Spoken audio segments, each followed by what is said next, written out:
یومئذ تحدث اخبارہا، اس دن وہ اپنی خبریں بیان کرے گی، زمین اپنی خبریں بیان کرے گی۔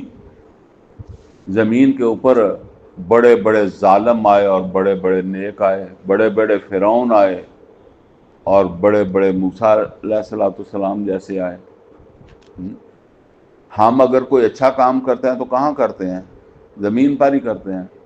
تو برا کرتے ہیں تو وہ کہاں کرتے ہیں؟ وہ بھی زمین کے اوپر جو ہے وہ کرتے ہیں، اور یہ زمین جو ہے وہ یہ گواہ بن جائے گی۔ یہ خود نیکوں کی سفارش کرنے والی، نیکوں کے حق میں گواہی دینے والی، ظالم اس کے خلاف گواہی دینے والی۔ وہ سورہ حامیم سجدہ کی آیت نمبر 21 میں آتا ہے کہ صرف یہ زمین نہیں، ہمارے ہاتھ پاؤں گواہی دیں گے۔ جب ہم کوئی غلط کام کرتے ہیں یا اچھا کام کرتے ہیں تو ظاہر ہے ہاتھوں پیروں سے ہی کرتے ہیں، آنکھیں ہیں، دماغ ہے، جسم ہے، اسی سے کوئی عمل اچھا بھی کرتے ہیں، برا بھی کرتے ہیں۔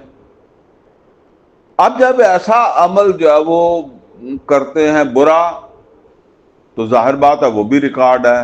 ایک تو ریکارڈ اللہ کا ہے نا، وہ دوسرا گواہی یہ ہے، ہاتھوں کی گواہی ہے۔ چنانچہ قیامت کے دن انسان کے اپنے اعضاء اس کے خلاف بولیں گے،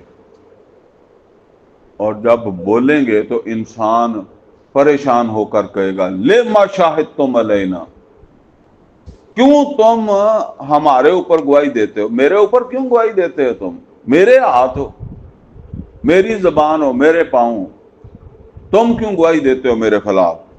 تو اللہ تعالیٰ فرماتا ہے کہ وہ آگے سے ہاتھ پاؤں جواب دیں گے، انطقنا اللہ الذی انطق کل شیء، آج ہمیں بھی نطق عطا کر دیا، آج ہمیں بھی زبان عطا کر دی اس ذات نے جس نے ہر چیز کو نطق عطا کیا، ہر چیز کو بولنے والا بنایا۔ اس نے آج ہمیں بولنے والا جو وہ بنا دیا۔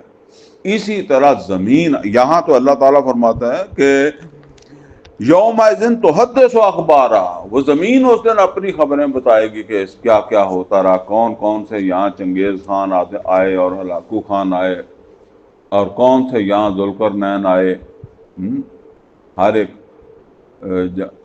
ایک اللہ تعالیٰ کا نیک بندہ تھا، ویسے میں نے اس سے ایک بات پوچھی۔